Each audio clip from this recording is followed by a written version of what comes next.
बड़ी खबर यह कि कांजवाला कांड में एबीपी न्यूज की मुहिम का हुआ है बड़ा असर। केंद्रीय गृह मंत्रालय ने पूरे मामले की रिपोर्ट तलब कर ली है। स्पेशल सीपी शालिनी सिंह की अगुवाई में एक टीम गठित कर दी गई है, जो जांच के बाद गृह मंत्रालय की रिपोर्ट भेजी जाएगी और उसके लिए स्पेशल सीपी शालिनी सिंह ने देर रात ही इन्वेस्टिगेशन शुरू कर दी। वारदात से जुड़ी 4 अहम जगहों पर जाकर तफ्तीश की। किशन विहार, कंझावला, कुतुबगढ़ के अलावा दिल्ली और सोनीपत को जोड़ने वाले रास्ते पर भी जांच की गई।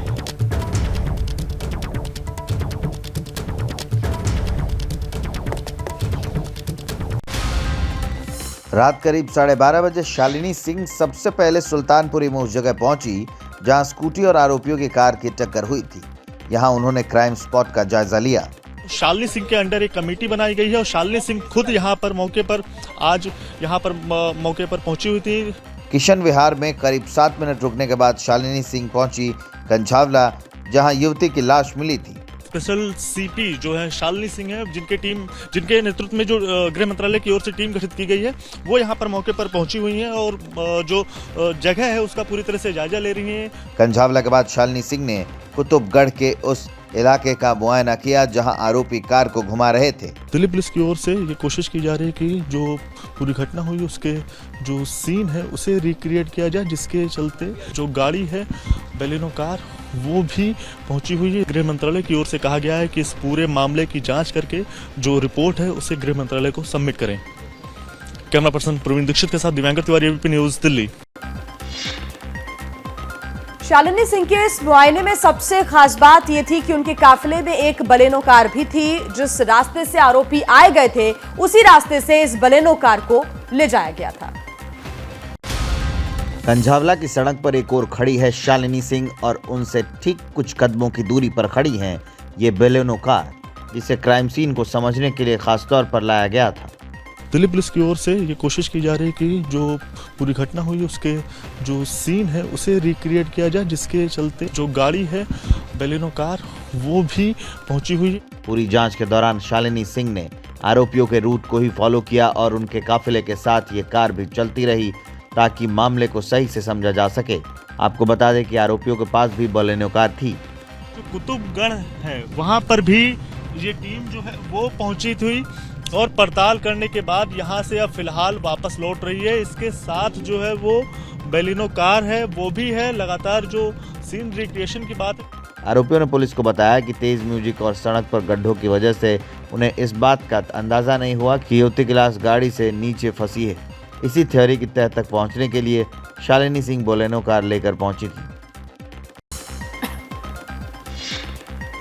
कंझावला केस में सवाल उठ रहे थे कि दिल्ली पुलिस वारदात के इकलौते चश्मदीद का बयान दर्ज करने में देरी क्यों कर रही है। इसके बाद पुलिस हरकत में आई और अब बयान दर्ज कर लिया गया है। बड़ी खबर आपको बता रहे हैं, दिल्ली पुलिस ने चश्मदीद दीपक का बयान दर्ज किया।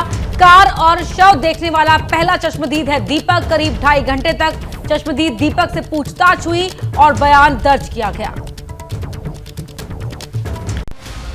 संपर्क नहीं किया पुलिस? नहीं, पुलिस की साइड से कोई संपर्क नहीं हुआ। आपका बयान लेने की? नहीं, कोई बयान लेने। वारदात हुई, मामला दर्ज हुआ, पुलिस ने तफ्तीश भी शुरू की, लेकिन वारदात के 36 घंटे बाद भी मुख्य चश्मदीद का बयान दर्ज ही नहीं किया गया। पुलिस की कार्रवाई के इस तरीके पर एबीपी न्यूज ने सवाल उठाए तो सोमवार रात 9 बजे के करीब दिल्ली पुलिस के अधिकारी कॉपी कलम लेकर दीपक की दुकान पर पहुंचे। फिर अपने साथ दीपक को लेकर सुल्तानपुरी थाने गए, जहां 2.5 घंटे तक उससे वारदात से जुड़ी पूछताछ हुई और बयान दर्ज किया गया। दीपक के मुताबिक उसने पुलिस के सामने वही बातें दोहराई जो एबीपी न्यूज को बताई थी। दीपक ने आरोपियों के कार से बार बार चक्कर लगाने का बयान भी दर्ज कराया। दीपक वो पहला चश्मदीद है जिसने आरोपियों की कार और उसके नीचे फंसी युवती की लाश को देखा था। दीपक ने ही पुलिस को मामले की जानकारी दी थी और वारदात वाली जगह पुलिस के पहुंचने तक आरोपियों की कार का पीछा किया था। इसलिए इस मामले में दीपक की गवाही बेहद अहम है। और देखिए, इस मामले में पहले पुलिस पर देरी करने का आरोप लग रहा था, लेकिन अदालत से आरोपियों की रिमांड मिलते ही दिल्ली पुलिस एक्शन में आ गई है। पुलिस ने 5 दिन की रिमांड मांगी थी, लेकिन मिली सिर्फ 3 दिन की। जांच टीम के सामने अब चुनौती कम वक्त में जांच पूरी करने की है, इसलिए ताबड़तोड़ कार्रवाई की जा रही है। वारदात के वक्त आरोपी नशे में धुत थे या नहीं, इसका पता लगाने के लिए जांच टीम ने आरोपियों के ब्लड सैंपल दिए हैं। खून के नमूनों को एफएसएल जांच के लिए भेजा गया है। पुलिस की कोशिश पूरी वारदात को वैज्ञानिक सबूतों के साथ अदालत में पेश करने की है। 3 दिन की पुलिस कस्टडी मिली है जो फर्दर इन्वेस्टिगेशन करेंगे। कोर्ट में रिपोर्ट चार्जशीट सबमिट करेगी। तो फिजिकल एविडेंस हैं, ओरल एविडेंस हैं, सीसीटीवी बेस्ड जो एविडेंस हैं, सारे एविडेंस के आधार पर हम जो अभियुक्त हैं उनको कड़ी से कड़ी सजा दिलवाएंगे। पुलिस सख्त से सख्त सजा दिलाने का भरोसा दे रही है, लेकिन वारदात की रात हुई पुलिस लापरवाही के विरोध में कई लोगों ने सुल्तानपुरी थाने का घेराव किया। परिवार के करीबी मांग कर रहे हैं कि हत्या और रेप की धाराओं के तहत भी मामला दर्ज हो। पुलिस ने कोऑपरेट किया, उसने कहा आप बयान लीजिए और बयान ले लिया गया है। 376 और 302 ऐड ऑन किया है। पुलिस अब बहुत जल्द आरोपियों को कंझावला ले जाकर क्राइम सीन का रिक्रिएशन कर सकती है। देखिए, पुलिस रिमांड में आरोपियों ने वारदात से जुड़ी मिनट टू मिनट डिटेल दी। उनके इन बयानों को पुलिस वेरीफाई कर रही है। सूत्रों के मुताबिक आरोपियों ने 31 दिसंबर से 1 जनवरी की दरमियानी रात का पूरा ब्यौरा पुलिस को दिया है। इसमें उन्होंने एक्सीडेंट से लेकर कंझावला तक जाने और फिर लौटने की हर जानकारी दी है। आरोपियों का दावा है कि वो न्यू ईयर की पार्टी के लिए मूर्थल गए थे। मूर्थल में बहुत भीड़ होने की वजह से खाना नहीं मिला, जिसके बाद पांचों आरोपी दिल्ली की तरफ लौटे। आरोपियों ने पीरागढ़ी के पास खाना खाया। मूर्थल जाने और लौटने के दौरान पूरे रास्ते आरोपियों ने शराब पी। 5 लोगों ने मिलकर करीब 2.5 बोतल शराब खत्म की। यानी कि युवती की स्कूटी से जब आरोपियों की बलेनो कार से टकराई तब वो नशे में थे। आरोपियों का दावा है कि जल्दबाजी में उन्होंने गाड़ी बैक की। इस दौरान गाड़ी से कुछ आवाज आ रही थी। सूत्रों के मुताबिक गाड़ी चलाने वाले को लगा कि गाड़ी में कुछ फंसा है, लेकिन बाकी चारों आरोपियों ने गाड़ी चलाते रहने के लिए कहा। गाड़ी जब किसी मोड़ पर घूमी तब ड्राइवर के बगल में बैठे मिथुन को लड़की का हाथ दिखा। आरोपियों ने गाड़ी रोकी तो युवती का शव नीचे गिर गया। लाश देखते ही आरोपी वहां से फरार हो गए। आरोपियों के इन बयानों को पुलिस वेरीफाई कर रही है। कंझावला कांड से जुड़ी एक और बड़ी खबर आपको बता देते हैं। खबर यह कि मृतक लड़की का आज अंतिम संस्कार होगा। आपको बता दें कि कल देर शाम शव का पोस्टमार्टम हुआ था। अब उस पोस्टमार्टम रिपोर्ट का इंतजार है। डिटेल पोस्टमार्टम रिपोर्ट में शायद थोड़ा वक्त लगे, लेकिन इस बीच खबर यह है कि आज शुरुआती पोस्टमार्टम रिपोर्ट आ सकती है, जिससे यह काफी हद तक क्लियर हो सकता है कि महज एक हादसा था या फिर हत्या की गई। युवती का शव कंझावला के जौनती गांव की सड़क पर मिला था, जहां सोमवार को एक फॉरेंसिक टीम पहुंची और उन्होंने सड़क से कुछ बल्क सैंपल इकट्ठा किए। दिल्ली सरकार के फॉरेंसिक डिपार्टमेंट की टीम यहाँ पर आई हुई है और इस समय अपना काम कर रही है। इससे पहले फॉरेंसिक टीम ने आरोपियों की कार और पीड़िता की स्कूटी की जांच की। सूत्रों के मुताबिक एफएसएल टीम को कार के अंदर से खून का कोई निशान नहीं मिला, लेकिन गाड़ी के नीचे खून के धब्बे जरूर मिले। और हमारी जो डायरेक्टर मैडम ने आदेश दिए कि इस केस को जल्दी से करना है। जितने भी एग्जिबिट मिले हमने कलेक्ट करके पुलिस को दे दिए। ये जांच जब चल रही थी, उसी दौरान दिल्ली के मौलाना आजाद मेडिकल कॉलेज में युवती का पोस्टमार्टम चल रहा था। मामले की गंभीरता को देखते हुए तीनों डॉक्टर के पैनल ने पोस्टमार्टम किया, जिसकी अगुवाई एलएनजेपी अस्पताल के फॉरेंसिक डिपार्टमेंट के हेड कर रहे थे। इस पोस्टमार्टम की वीडियोग्राफी भी की गई है। पोस्टमार्टम की रिपोर्ट आने के बाद जो है रेप सिद्ध होगा, बट मुझे ये लगता है कि मर्डर जो है उसको सिद्ध होने में कोई किसी तरीके की जरूरत नहीं है। मृतक युवती का आज अंतिम संस्कार किया जाएगा। और इस बीच एक बड़ी खबर आपको बता दें, एक बहुत बड़ा खुलासा हुआ है कंझावला कांड में। नया खुलासा यह कि लड़की के साथ स्कूटी पर एक और लड़की सवार थी। हादसे में दूसरी लड़की को भी चोट आई और हादसे के बाद वो अपने घर चली गई। ये बड़ा खुलासा हुआ है। सूत्रों के हवाले से ये जानकारी मिल रही है कि स्कूटी पर युवती के साथ एक दूसरी लड़की भी सवार थी और इस हादसे में उसको चोट आई है और चोट लगने के बाद हादसे के बाद वो अपने घर चली गई। और ज्यादा जानकारी के साथ हमारे सहयोगी वरुण जैन हमारे साथ जुड़ गए हैं। वरुण, ये बहुत बड़ा खुलासा है, क्या जानकारी इसको लेकर? देखिए, बिल्कुल पुलिस की तफ्तीश जैसे ही आगे बढ़ी, बेहद चौंकाने वाली बात सामने ही आई है। पुलिस ने जब जांच की, पूरा रूट मैप था, कॉल डिटेल सब निकाली, तब उसको पता चला कि जो पीड़ित लड़की है उसके साथ स्कूटी पे उसकी एक और दोस्त मौजूद थी जिस समय एक्सीडेंट हुआ। एक्सीडेंट होने के बाद वो लड़की भी सड़क पर गिर गई थी, लेकिन जो पीड़िता थी ये गाड़ी के एक्सेल में फंस गई और उसके बाद ये इसको ड्रैग करते हुए चले गए। सबसे हैरानी की बात यह है कि इस लड़की ने बाद में पुलिस से किसी तरह का कोई संपर्क नहीं करा। पुलिस भी पिछले 2 दिनों से इस बात से अनजान थी कि जो पीड़ित जो तक लड़की है उसके साथ उसकी कोई दोस्त भी मौजूद थी।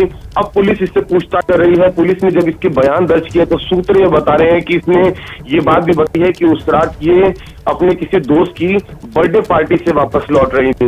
उसके बाद अभी पूरा हादसा कैसे हुआ, क्या पूरा घटनाक्रम हुआ, बेहद अहम कड़ी ये पुलिस की जांच में अब सामने आ गई है, जिसके बयान पुलिस दर्ज कर रही है और उससे ही पूछताछ के बाद पूरा घटनाक्रम जो है साफ हो पाएगा और ये पता चल पाएगा कि ये एक्सीडेंट था तो अगर कैसे हुई एक्सीडेंट और किस तरीके से जो मृतक लड़की है वो छिटती चली गई, ये लड़की कहाँ थी, ये उसके बाद इसने क्यों पुलिस के सामने अपने बयान दर्ज नहीं कराए, क्यों ये पुलिस के सामने। लेकिन सवाल तो ये भी यहाँ पर ये उठता है कि दिल्ली पुलिस अपने आप को इतनी मुस्तैद बता रही थी इस पूरी जांच करने के दौरान, और अब इतने वक्त गुजरने के बाद पुलिस को मालूम पड़ता है कि लड़के के साथ कोई और लड़की भी मौजूद थी।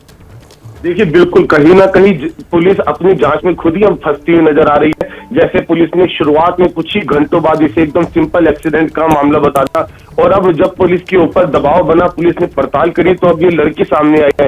इसी से साफ है कि पुलिस की जांच शुरू से किस तरीके से दिशाहीन थी। पुलिस मामले को कितना हल्के में लेकर चलते हुए सिर्फ एक निष्कर्ष पर तुरंत जाना चाहती थी और इसे सिंपल एक्सीडेंट का नाम देना चाह रही थी, जबकि हालात और जो स्थितियां वो अपने आप में कुछ और बयां कर रही थी। और अब जिस तरीके से जांच में लड़की सामने आई है तो पुलिस बैकफुट पर नजर आ रही है, क्योंकि कई नए मोड़ पूरे मामले के अंदर सामने आ रहे हैं और इससे साफ ये पुलिस पर सवाल खड़े होते हैं कि पुलिस ने बिना पड़ताल करे किसी, यानी कि शुरुआत से ही वरुण इस पूरे मामले को लेकर जांच को रफा दफा करना चाहती थी। पुलिस अपना फेस सेव करने की कोशिश में थी। बहुत शुक्रिया आपका इस पूरी जानकारी के लिए। इस पूरे खुलासे पर आगे भी नजर रखिएगा, हम आपसे अपडेट लेते रहेंगे। और यहाँ पर ये बड़ा खुलासा कंझावला कांड में आपको बता रहे हैं सूत्रों के हवाले से कि हादसे के दिन उस लड़की के साथ एक और लड़की उसकी साथी मौजूद थी।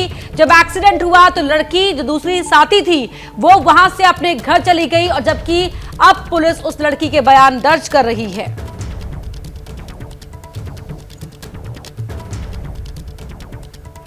तो वहीं पहले कहा जा रहा था कि आरोपियों ने युवती के शव को 8 किलोमीटर तक घसीटा, लेकिन अब पुलिस ये कह रही है कि करीब 12 किलोमीटर तक उसे घसीटा गया, जिसकी वजह से शरीर का पिछला हिस्सा बुरी तरह कटकर सड़क पर बिखर गया था। इंसान साइकिल से सड़क पर गिर जाए तो हाथ से लेकर पैर तक खरोंचा जाती है, तो अंदाजा लगा लीजिए कि 12 किलोमीटर तक घसीटे जाने के बाद युवती के शरीर की क्या दुर्गति हुई होगी। और आरोपियों ने ऐसा अनजाने में किया या जानबूझकर, इसी का पता लगाने और आगे की कार्रवाई करने के लिए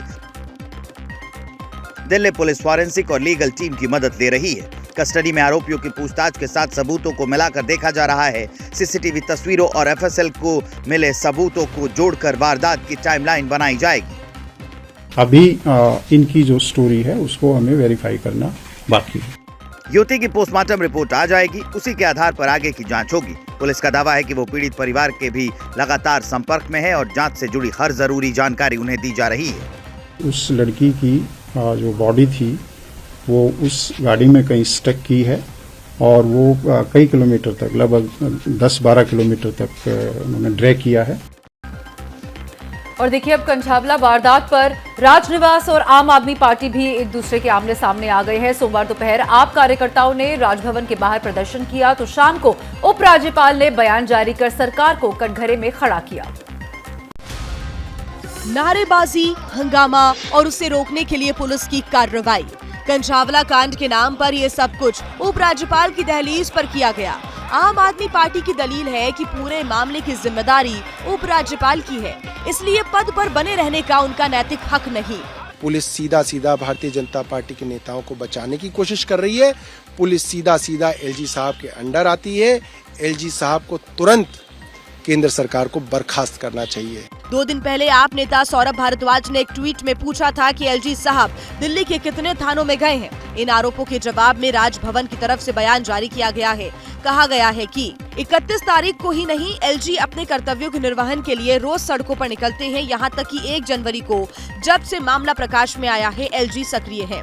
सौरभ भारद्वाज को पहले सोचना चाहिए और खुद से पूछना चाहिए, क्या एलजी 8 दिनों के लिए एक अनौपचारिक छुट्टी पर जाने से कहीं बेहतर नहीं कर सकते, जो कि उनके बॉस और आप संयोजक अरविंद केजरीवाल ने किया। कंझावला वारदात के बाद राजभवन और आम आदमी पार्टी के बीच तकरार रोजाना बढ़ रही है। दिल्ली के कंझावला में हुई वारदात को लेकर दिल्ली पुलिस लगातार सवालों में है, लेकिन क्यों, ये समझने के लिए इस रिपोर्ट को देखिए। अब से कुछ घंटे पहले रात के करीब 3 बजे एबीपी न्यूज के रिपोर्टर ने दिल्ली के किशन विहार से कंझावला तक ये जानने के लिए सफर किया कि कानून के रखवाले कितने सक्रिय हैं। किशन विहार से कंझावला तक की दूरी 14 किलोमीटर है। हमारा आधा सफर खत्म हो गया, लेकिन राजधानी की सड़कों पर हमें एक भी पीसीआर गाड़ी नहीं दिखी। पीसीआर की जो गाड़ी है वो रास्तों पर नजर नहीं आ रही है। बिल्कुल सुनसान रोड है, गहरा सन्नाटा है, हर ओर पसरा हुआ है। अगर इन सुनसान रास्ते पर अगर कहीं कोई घटना घटती है, कोई भी हादसा होता है, तो जो पीसीआर की गाड़ी है उसको अगर सूचना भी दी जाएगी तो वो यहाँ तक नहीं पहुँचने में उसे काफी ज्यादा समय लगेगा। सफर जब आधे से ज्यादा खत्म होने लगा तो कंझावला की मंजिल करीब आने लगी। उस दौरान हमें 2 पीसीआर गाड़ी नजर आई, पुलिस की गश्त दिखी। एक गाड़ी हमें यहाँ से लगभग 1 किलोमीटर की दूरी पर मिली थी, तो एक गाड़ी यहाँ पर बाईं ओर साफ तौर पर खड़ी नजर आ रही है, दूसरी गाड़ी भी यहाँ पर खड़ी नजर आ रही है। और पीड़ित परिवार ने सरकार से इंसाफ की मांग की है। पीड़ित परिवार को अब भी शक है कि उनकी बेटी के साथ रेप की वारदात हुई है। इस मां की सिसकियां रुकने का नाम नहीं ले रही। बेटी का जिक्र जब भी आता है आंसुओं की धार फूट पड़ती है, क्योंकि इस बदनसीब की बेटी के हिस्से में ऐसी मौत आई जिसे सोचने भर से शरीर सिहर उठता है। बेटी अब वापस नहीं आ सकती, लेकिन उसके गुनहगारों को कड़ी सजा मिले, यही मां की मांग है। इंसाफ की अपील है और कोई अपील नहीं है। इंसाफ मिलना चाहिए, मेरी बच्ची को इंसाफ मिलना चाहिए, और जैसे मेरे बच्ची के साथ मारपीट करी है ऐसी उन लड़कों के साथ भी हो। मृतक युवती की दादी को लगता है कि उनकी बेटी के साथ पहले रेप हुआ, फिर उसे मौत के घाट उतारा गया। पहले उसके साथ सब कुछ किया है, फिर उसको डाल दिया, बोल दिया एक्सीडेंट हो गया। एक्सीडेंट होता तो कहीं गाड़ी मिली है और कहीं बॉडी मिली है। उसने उसके साथ गलत काम किया है, उनको सजा मिलनी चाहिए, चाहे कोई भी पार्टी का हो।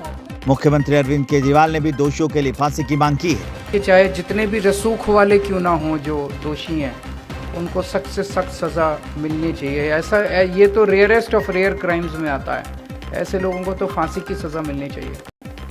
तो वहीं 5 आरोपियों में से एक मनोज मित्तल की भूमिका को लेकर कई सवाल उठ रहे हैं। स्थानीय लोगों के मुताबिक रात करीब 2 बजे मनोज मित्तल अपने घर के पास ही दिखा था।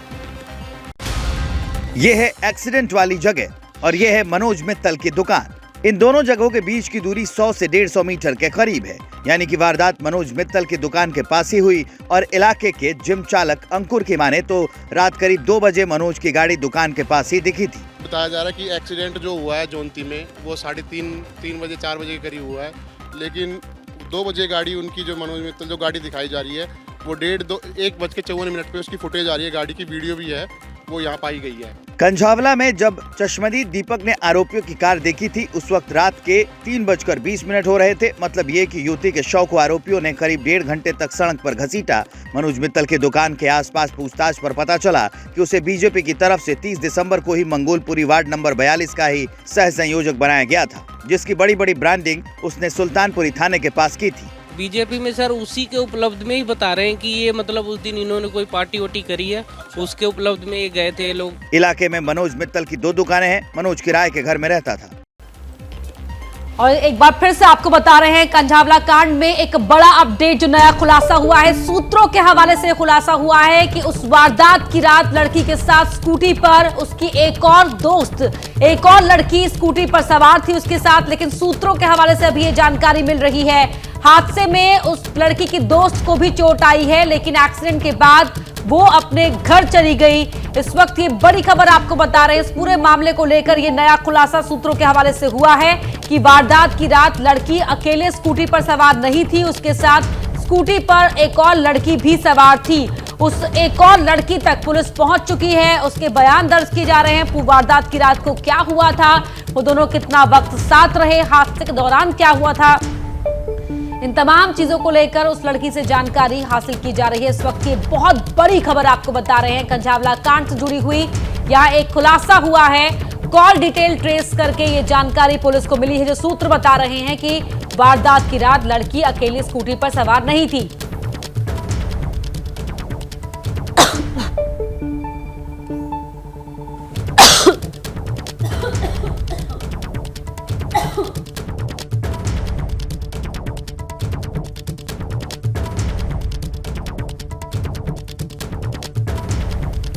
तो बड़ी खबर आपको बता रहे हैं, ये बहुत बड़ा खुलासा हुआ है। अब तक ये कहा जा रहा था, जो फुटेज सामने आई थी कि लड़की अकेली थी उस वारदात की रात, वो स्कूटी से अपने काम से घर लौट रही थी। लेकिन अब ये जानकारी मिली है, रूट ट्रैक करने के बाद जो सूत्र बता रहे हैं, सोर्सेस के हवाले से इंफॉर्मेशन मिल रही है कि वारदात की रात लड़की अकेले नहीं थी, स्कूटी पर उसके साथ एक और लड़की सवार थी।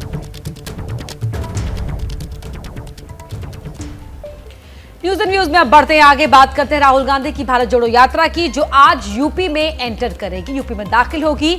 यूपी वो राज्य है जहां नेहरू गांधी परिवार के बड़े बड़े नेताओं ने चुनाव लड़ा और जीतकर प्रधानमंत्री बने। लेकिन आज की तारीख में यहां कांग्रेस का सिर्फ एक सांसद है, इसीलिए यूपी कांग्रेस ने अब कमर कस ली है। अब से थोड़ी देर बाद सुबह 10 बजे दिल्ली के मरघट हनुमान मंदिर से राहुल गांधी की भारत जोड़ो यात्रा यूपी के लिए बढ़ेगी। दोपहर करीब 12 बजे गाजियाबाद के लोनी के रास्ते से राहुल की यात्रा उत्तर प्रदेश में दाखिल होगी और लगभग 120 किलोमीटर का फासला तय करते हुए 5 जनवरी को हरियाणा के लिए निकल जाएगी। कांग्रेस की भारत जोड़ो यात्रा गाजियाबाद के लोनी में पहुंच रही है और लोनी की आपको तस्वीर दिखाते हैं कि जहां पर भारत जोड़ो यात्रा पहुंचेगी, लोनी में यहां पर एक टेंट लगाया गया है और जो लोग हैं दूर दराज से जो इस भारत जोड़ो यात्रा में पहुंचेंगे उनको रुकने की जो व्यवस्था है वो आपको दिखा रहे हैं। यूपी में कांग्रेस पार्टी के सामने वजूद का संकट है। राहुल गांधी खुद अमेठी में लोकसभा चुनाव हार चुके हैं। ऐसे में यूपी में राहुल की इस यात्रा को सफल बनाने के लिए कांग्रेस कार्यकर्ताओं के साथ पार्टी के बड़े नेताओं ने भी मोर्चा संभाल लिया है। भीड़ ज़्यादा होती है और राहुल जी निकलते हैं, वो चाहते हैं कि लोगों तक पहुंच जाएं, मिल लें, तो उसमें समस्या तो होती है, हमारे लिए भी होती है, सरकार के लिए भी होती है। अब हमको समन्वय बनाकर रखना है।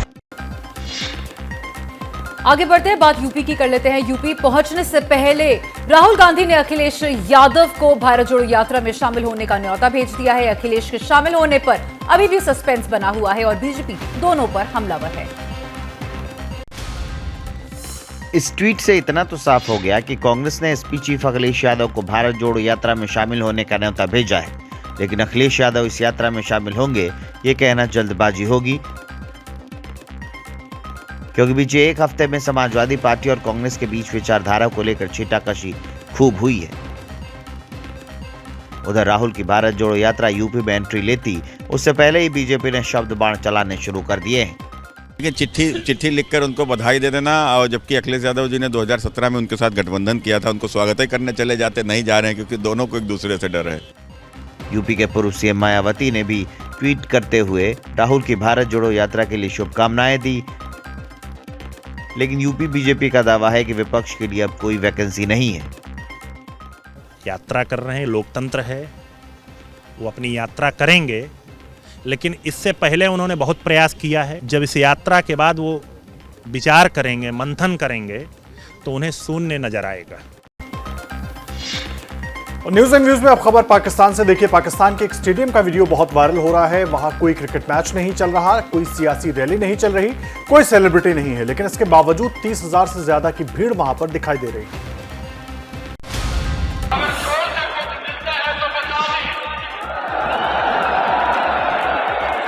पाकिस्तान की बदनामी होगी नहीं, हो चुकी है, लेकिन बदनाम होंगे तो क्या नाम नहीं होगा। पाकिस्तान की फजीहत इस्लामाबाद में इस भीड़ ने कर दी। स्टेडियम में ये कोई मैच नहीं चल रहा, इस्लामाबाद पुलिस में कांस्टेबल की भर्ती चल रही है। पोस्ट महज 1600 हैं और इम्तिहान देने 30 से 40 हजार पाकिस्तानी आए हैं। मुल्क में बेरोजगारी का ये विस्फोट पाकिस्तानियों के होश उड़ा रहा है। 1667 असामियां पूरा पाकिस्तान ही इम्तिहान देने आ गया। ये कोई मैच नहीं हो रहा। जब स्पोर्ट्स कॉम्प्लेक्स की तमाम नशिस्तें कम पड़ गई तो कुछ उम्मीदवारों को ग्राउंड में बिठाना पड़ा। चंद नशिस्तों के लिए इतने उम्मीदवार देखकर अंदाजा लगाया जा सकता है कि पाकिस्तान में बेरोजगारी कितना बड़ा चैलेंज है। पाकिस्तान आर्थिक संकट से जूझ रहा है। अरसे बाद पाकिस्तान में नौकरी निकली जिस पर कोहराम छिड़ गया। स्टेडियम में हजारों बेरोजगार पहुंचे। भीड़ इतनी थी कि कई तो जमीन पर बैठकर ही इम्तिहान देते नजर आए। तवांग में चीनी सैनिकों की पिटाई के बाद पहली बार रक्षा मंत्री अरुणाचल प्रदेश जा रहे हैं। राजनाथ सिंह का यह दौरा देश के इंफ्रास्ट्रक्चर के लिए बेहद अहम है।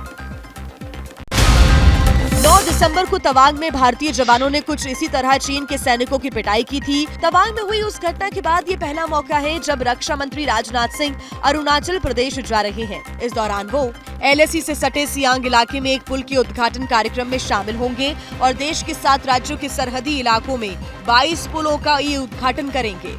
इनमें से 4 पुल ऐसे हैं जो अरुणाचल प्रदेश में LAC से सटे इलाकों में बनाए गए हैं, जबकि 8 पुल पूर्वी लद्दाख में चीन से सटी लाइन ऑफ एक्चुअल कंट्रोल के करीब है।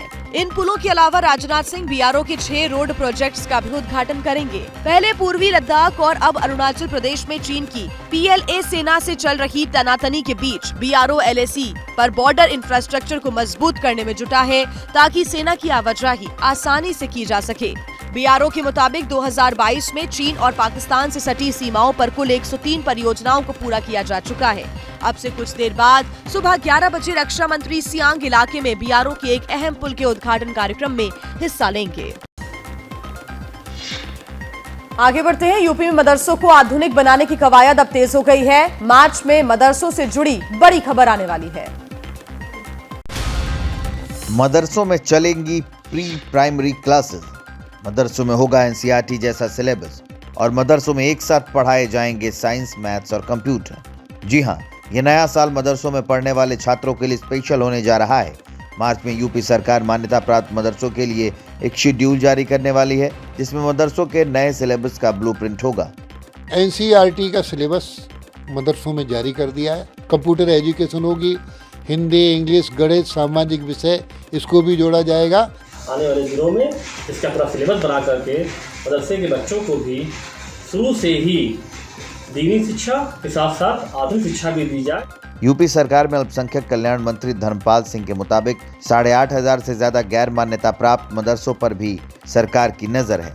जो मान्यता लेना चाहते हैं वो मान्यता की शर्तें पूरी करें। जो सारी अहर्ताएं पूरी करते हैं इसके बाद वो मान्यता को अप्लाई करने को उन्होंने मना कर दिया है, तो उनके खिलाफ भी कड़ी कार्रवाई करेंगे। वहीं तालिबान के एक बड़े नेता ने पाकिस्तान को 1971 वाला हाल करने की धमकी दी है। तालिबान ने पाकिस्तानी फौज को ओपन चैलेंज करते हुए कहा कि अगर हमसे भिड़े तो 1971 की तरह 2 टुकड़े कर दिए जाएंगे। इस ट्वीट ने पाकिस्तान को जितना शर्मसार किया है उतना ही डर भी भर दिया है। ये ट्वीट है अफगानिस्तान में हुकूमत कर रही तालिबान के नेता अहमद यासिर का। अहमद यासिर ने पाकिस्तान को धमकी देते हुए कहा कि अगर पाकिस्तानी फौज ने बॉर्डर पर कोई भी एक्शन लिया तो पाकिस्तान का हाल 1971 जैसा होगा।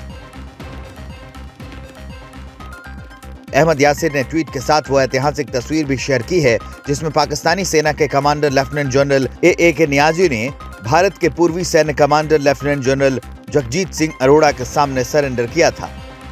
दरअसल बीते 1 महीने से पाकिस्तान और अफगानिस्तान के बीच सरहद पर कई बार फायरिंग हुई है और तहरीक तालिबान के हमलों से थर्राए पाकिस्तान का आरोप है कि TTP के आतंकियों को तालिबान ने शरण दी। पाकिस्तान में नेशनल सिक्योरिटी कमेटी की 2 इमरजेंसी मीटिंग हो चुकी है, जिसके बाद ये कयास लगाए जा रहे हैं कि पाकिस्तानी फौज अफगान बॉर्डर पर कुछ बड़ा करने की फिराक में है।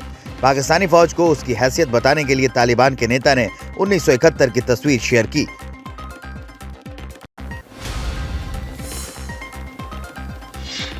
न्यूज में आगे बढ़ते हैं। कहां हुई रूसी सैनिकों पर पिन पॉइंट स्ट्राइक और किसने किया MI-24 से बड़ा हवाई हमला, देखिए इस रिपोर्ट में।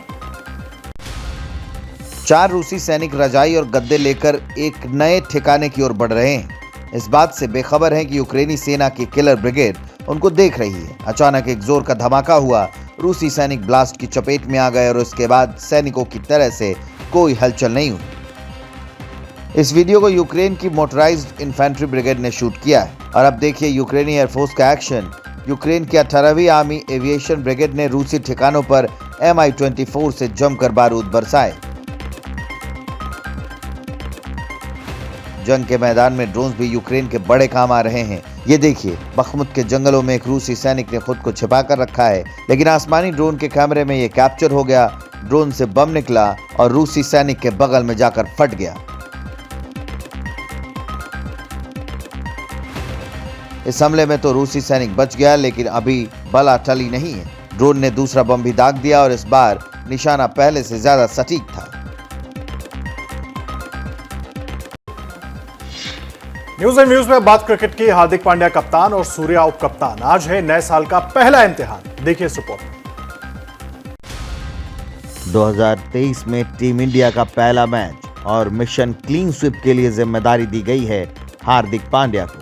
आज शाम 7 बजे मुंबई के वानखेड़े स्टेडियम में team India Asia cup champion Sri Lanka से भिड़ेगी। एक आंकड़ा टीम इंडिया को परेशान करने वाला है और वो ये कि बीते 10 सालों में आज तक सिर्फ एक बार ही ऐसा हुआ है जब इंडियन क्रिकेट टीम ने साल का पहला मैच जीता हो। टीम इंडिया की कप्तानी हार्दिक पांड्या के हाथों में है। पांड्या और उनकी टीम को यकीन है कि नए साल के पहले मैच में जीत ही मिलेगी। विराट कोहली, रोहित शर्मा और केएल राहुल के फैंस निराश इसलिए होंगे क्योंकि तीनों ही खिलाड़ी इस T20 सीरीज से बाहर हैं, लेकिन टीम में ईशान किशन और सूर्य कुमार यादव जैसे खिलाड़ी हैं जो अकेले मैच का अंजाम बदल सकते हैं। ये भी फैक्ट है कि भारत के खिलाफ आज तक श्रीलंका ने एक भी द्विपक्षीय सीरीज नहीं जीती है, लेकिन चुनौती इतनी भी आसान नहीं है। श्रीलंका की टीम में वानिंदु हासरंगास, भानुका राजपक्षे, चरित आसलंका और शानका जैसे T20 स्पेशलिस्ट प्लेयर हैं जो श्रीलंका के मैच विनर माने जाते हैं। और आगे बढ़ते हैं। किस रिपोर्ट से उड़ गई जिनपिंग की नींद और चीन के अंदर से आया कौन सा नया कोरोना सबूत, इस रिपोर्ट में। साउथ चाइना मॉर्निंग पोस्ट की रिपोर्ट बताती है कि चीन में अब तक ओमिक्रॉन के सब वेरिएंट BA.5.2 और BF.7 फैल चुके हैं। पिछले 2 महीने में BQ.1.1 और XBB ओमिक्रॉन वेरिएंट अमेरिका और यूरोप में तेजी से फैल रहे हैं। उधर चीन की ह्यूमन राइट एक्टिविस्ट जेनिफर जेंग ने चीन में कोरोना से मचे कोहराम का नया सच बेपर्दा किया है। मौत के जबड़े में फंसा चीन कैसे सिसक रहा है, वायरस ने चीनियों को कितना बेबस बना दिया है। चीन के छल को बेपर्दा करती ये तस्वीरें बेइजिंग के नामचीन अस्पताल से आई है। अस्पताल के कॉरिडोर में लाशों का अंबार लगा है। लाशें इतनी है कि गिनती तक करना मुश्किल है।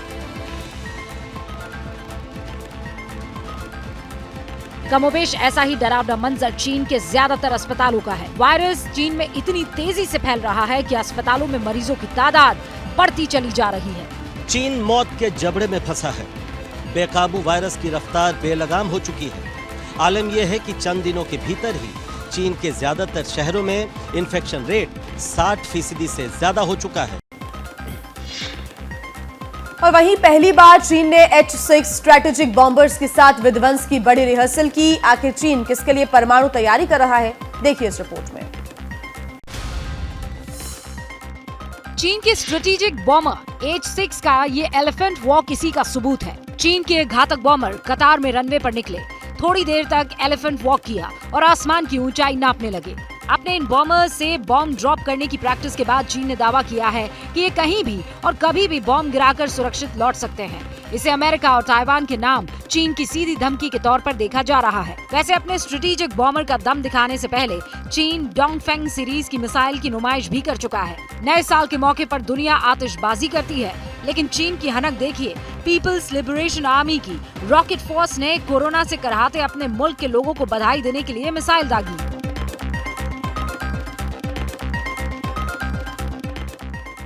अमेरिका के नाम चीन की धमकियों का सिरा समंदर तक जुड़ा है। चीन के सरकारी अखबार ग्लोबल टाइम्स ने अपने तीसरे एयरक्राफ्ट कैरियर फुजियान का वीडियो जारी किया और इसी साल इसका सी ट्रायल शुरू करने का ऐलान भी कर दिया। वहीं देश के पहाड़ी इलाकों में जमकर बर्फबारी हुई है। लद्दाख में तो कई फीट बर्फ जम चुकी है। हिमाचल से उत्तराखंड तक के हिल स्टेशन भीषण सर्दी का एहसास करा रहे हैं। जहां तक नजर जाती है बर्फ ही बर्फ नजर आती है। लद्दाख के सूखे रेगिस्तान में बर्फ की मोटी चादर बिछ चुकी है। नया साल लद्दाख के लिए खुश्क बर्फबारी का तोहफा लेकर आया है। लेह से लेकर आसपास के सभी इलाके जबरदस्त बर्फबारी की चपेट में है। कई जगह पारा -20 तक लुढ़क चुका है। इस वक्त जो है -30 डिग्री -30 में चल रहा है इस वक्त टेम्परेचर। अभी हाल ही में 6 इंच यहाँ पर बर्फ पड़ी है। इस तरह का मौसम साफ रहे तो ये तापमान -30 तक भी अगले 1-2 दिन में चलेगा। द्रास और करगिल भी बर्फ की मोटी चादर में सिमट चुके हैं। तो कश्मीर में भी नए साल का आगाज बर्फबारी से हुआ। कश्मीर में 2 हफ्ते पहले ही 40 दिन तक कड़ाके की सर्दी वाला चिल्ला कलां की शुरुआत हो चुकी है। गुलमर्ग और पहलगाम में इस मौसम की अब तक की सबसे ठंडी रात रही है। हिमाचल में मनाली से धर्मशाला तक मौसम की पहली बर्फबारी ने सैलानियों की मुराद पूरी कर दी है। दूसरी तरफ लाहौल स्पीति में पारा हाड़ जमाने की हद तक नीचे गिर चुका है।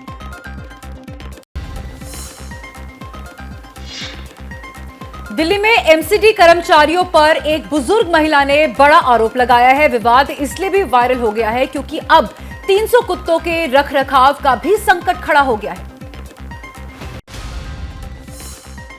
ये है प्रतिमा देवी। इन्हें जो भी जानता है वो मानता है कि राजधानी में ये आवारा कुत्तों की मसीहा है, क्योंकि प्रतिमा देवी की झुग्गी 300 आवारा कुत्तों के लिए एक ठिकाना था। लेकिन दिल्ली एमसीडी की वजह से 80 साल की प्रतिमा देवी दिल्ली की ठंड में इस तरह जीने को मजबूर है। प्रतिमा देवी का आरोप है कि एमसीडी कर्मचारियों ने उनकी झुग्गी उजाड़ दी, दुकान तोड़ दी और उनके कुत्तों को जमकर पीटा। दिक्कत बहुत है। मोटाटी एमसीडी वाला आया तो डॉग के तोड़ ताड़ के मोटाटी जिनके रहने सहने के घर पूरा तोड़ दिया और वो लोग तोड़ ताड़ के लिया गई, सब उठा गए। इस हालात में भी प्रतिमा देवी की सबसे बड़ी चिंता यह है कि कुत्तों ने सुबह से कुछ नहीं खाया है। प्रतिमा देवी की आखिरी और इकलौती ख्वाहिश यही है कि वो इसी जगह रहकर आवारा कुत्तों का सहारा बने। यहाँ एक छोटा सा चाय दुकान था और तब से एक एक डॉग आते रहे, उनका पालते रहे। मोटारी पाल रहे, मोटारी खाना खिला रहे। अली बाबा और 40 चोर की कहानी तो आपने सुनी होगी। अब देखिए गोवा में और 40 चोर, वो भी हकीकत में। क्रिसमस और न्यू ईयर के मौके पर गोवा में सिर्फ टूरिस्ट ही नहीं पहुंचते, बल्कि चोरों को भी ये फेस्टिव वीक बहुत पसंद है। गोवा पुलिस ने ऐसे 40 चोरों को पकड़ा है जो सैलानियों के महंगे सामान चुरा लेते थे।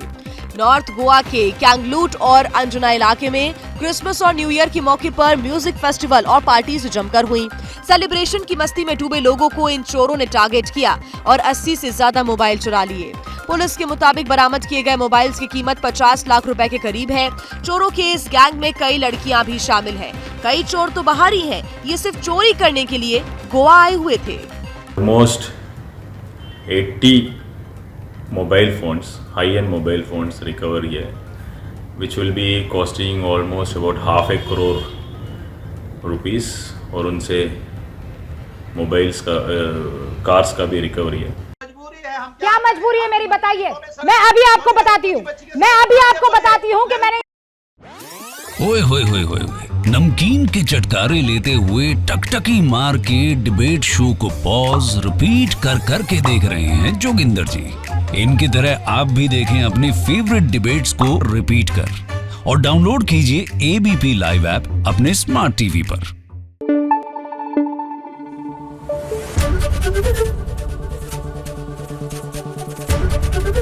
एबीपी न्यूज आपको रखे आगे।